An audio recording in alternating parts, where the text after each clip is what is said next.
네, 2차 배열의 달팽이 문제인데요. 실제 이 문제는 입사 시험 문제로도 나왔을 정도로 내용이 다소 어려우면서도 또 풀이 자체도 좀 까다로운 예제 중에 하나예요. 잠깐 내용 분석을 하면 화면에 숫자를 이와 같은 규칙을 가지고서 출력을 해야 되는데 이렇게 1, 2, 3, 4, 5, 6, 7, 8, 9 1씩 증가하는 숫자들로 마치 달팽이 집을 그리듯이 이 방향으로 이제 움직이게 되는 코드를 짜야 합니다. 이 문제를 풀 때에 우리가 고려할 사항은 방향인 것 같아요. 네, 우리 예전에 택시 예제처럼요. 네, 그래서 동서남북으로 우리가 키워드를 지정을 하고 우리 예전에 동서남북을 0, 1, 2, 3 뭐 이런 식으로 표현을 했었거든요. 똑같이 0, 1, 2, 3의 형태로 지정을 해서 처리를 해주시면 좋을 것 같아요. 그리고 num이라는 변수를 만들어서 1부터 시작을 해서 1씩 증가하는 형태로 처리를 하면 되고요. 그런데 이 방향이라는 게 꺾이는 위치가 굉장히 조금 난해해요. 5에서 꺾이고 9에서 꺾이고 13에서 꺾이고 16 어때요? 점점 길이가 줄어들죠.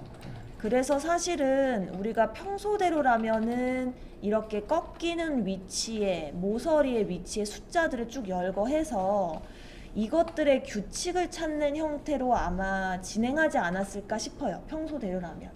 네, 이번에는 방향을 활용을 해서 이 꺾이는 부분을 처리하는 걸 한번 보여드리고자 합니다. 그래서 이 예제를 한번 학습하시면 뭔가 또 다른 형태의 규칙성을 찾을 때 도움이 되지 않을까 싶어요. 네. 일단 딱 이 형태의 이 사이즈로 ARR 배열에 0들이 채워져 있고요. 네.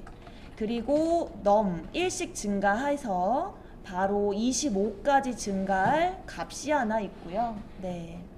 자, 그리고 방금 전에 방향이 중요하다고 했는데 그 방향을 지정하게 될 변수가 바로 디렉션의 앞글자를 따서 dir이라고 설정을 했고요.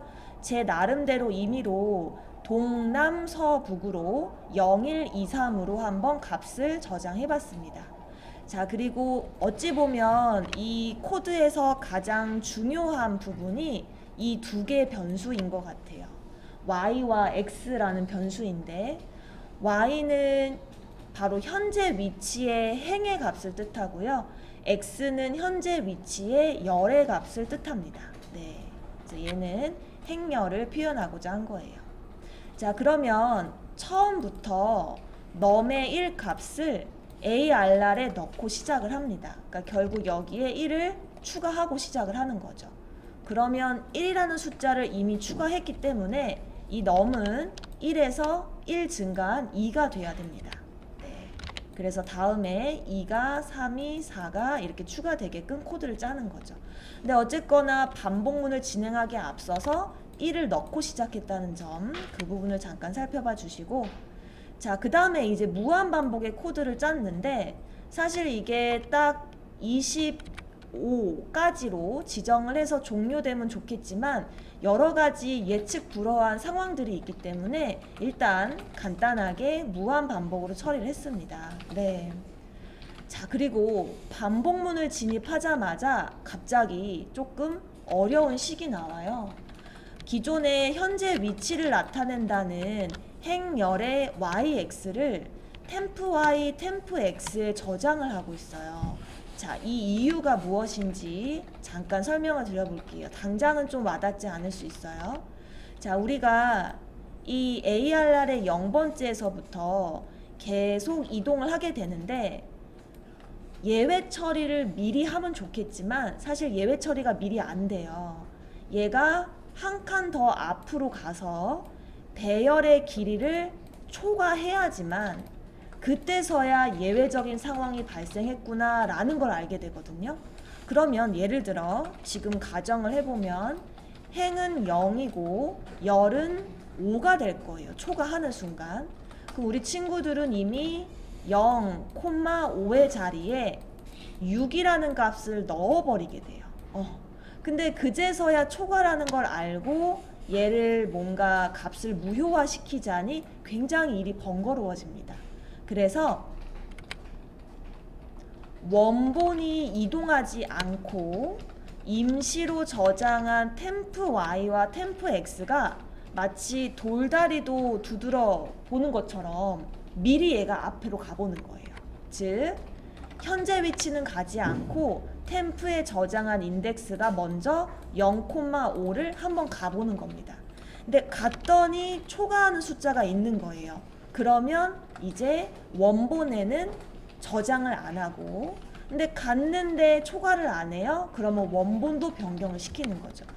이 설정이 코드의 길이를 굉장히 짧게 하고 또 가독성이 좋게 만들어주는 하나의 핵심인 것 같아요. 그래서 결론은 임시 변수의 현재 위치를 저장하고 이 임시 변수가 먼저 앞을 본 후에 그 앞에 예외적인 상황이 있으면 원본은 그대로 둔다가 핵심이에요. 좀 더 해석을 해볼게요. 네. 어쨌거나 디렉션의 방향이 동남서북이죠. 동남서북인데 동쪽은 X 위치가 하나 증가해야 되고요. 남쪽은 Y 위치가 1 증가하게 되고, 네, 1이 남쪽이죠. 네. 그리고 서쪽의 경우에는 X가 1 감소, 북쪽의 경우에는 Y가 1 감소합니다. 자, 여기서 또 우리 친구들 질문 있을 수 있어요. 쌤 도대체 왜 남쪽하고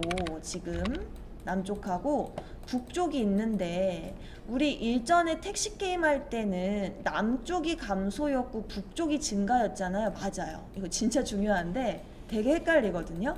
만약 우리가 택시 게임처럼 진짜 동서남북의 방향성이면 북쪽이 플러스이고 남쪽이 마이너스가 맞아요. 맞는데 지금 우리가 하는 건 방향이 아니에요. 방향 설정한 건 맞는데 우리가 지금 하는 건 여러분 행렬이에요. 행렬. 배열이거든요. 그럼 배열의 인덱스는 어때요? 남쪽으로 갈수록 1씩 증가하는 게 맞아요. 그쵸? 북쪽으로 갈수록 3210으로 1씩 감소하는 게 맞아요. 이거 굉장히 주의하셔야 돼요. 어떤 상황에 맞춰서 바꿔주셔야 됩니다. 어쨌거나 배열인지라 이 기호가 바뀌었다는 거. 네. 자, 그리고 방금 전에 말씀드린 예외 처리가 여기에 들어갑니다.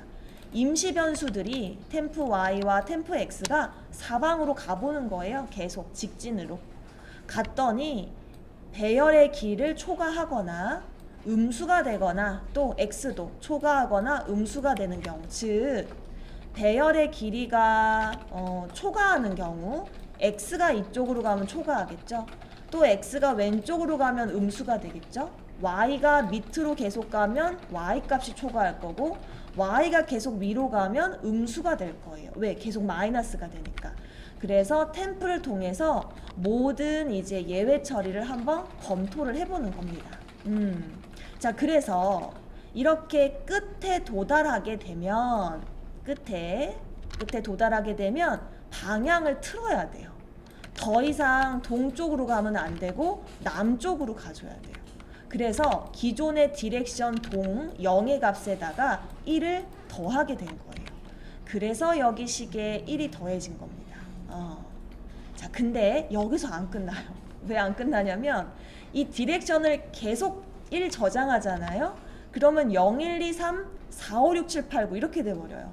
근데 동서남북은 4개밖에 없다 보니까 역시나 또 이런 예외 처리가 필요해요. 디렉션이 4가 되면 다시 동부터 시작할 수 있게 하는 또 하나의 예외 처리가 필요합니다. 네. 자, 어쨌거나 이 if를 통해서 순탄대로로 이렇게까지 가요. 잠깐 위로 봐볼게요. 1, 2, 3, 4, 5, 6, 7, 8, 9 여기까지 갔는데 또 여기서 문제예요. 16까지 갔는데 지금 식으로만 예외 처리를 하면 얘가 또 위로 솟구쳐버려. 그래서 또 어떤 예외가 필요하냐면 이 녀석이 다음 칸을 가보니까 이 자리를 가보니까 상상을 해보면 여기서부터 쭉 16까지 값을 채운 거예요. 그런데 16이 한 칸을 가봤더니 여기가 웬걸 0이 아닌 거야. 내 앞머리가. 그 얘기는 뭐예요? 이미 여기는 들렸던 자리라는 거예요. 어렵죠. 그래서 또 하나 예제가 또 필요해요. 이 ARR 임시 변수가 앞을 봤는데 0이 아닌 거야. 그러면 거기는 또 방향을 틀어야 되는 거예요. 그게 지금 여기예요. 쉽게 설명을 하자면 여기까지 갔는데 여기를 만난 거지. 그럼 또 틀어서 이렇게 이동할 수 있도록 처리를 한 겁니다. 그래서 또 방향을 틀고 또 방향이 만약 이제 동서남북의 끝을 달하게 되면 또 이제 0으로 바꿔주는 예제인 거죠. 그래서 결국 이 if와 이 else if를 통해서 예외적인 상황을 다 감수를 했고요. 예외적인 상황이 아니라면 임시 변수가 아주 안전하게 앞을 봤기 때문에 원본의 y와 x의 값을 넣어주게 됩니다. 네. 자, 그러면 다음 칸은 안전하다는 게 확보가 됐기 때문에 이 ARR의 현재 위치, 즉 다음 위치에 새로운 num을 넣어주고요. 이 num은 또 1 증가를 하게 됩니다. 그래서 결론적으로 num을 25까지 다 채우고 26이 되었을 때 반복이 끝나는 예제가 되겠어요. 물론 지금 이 해설 이외에 다른 방식으로도 풀 수가 있는데 그래도 나름 이 해설이 좀 더 코드가 짧아지고 좀 가독성이 좋은 코드가 아닌가 싶습니다.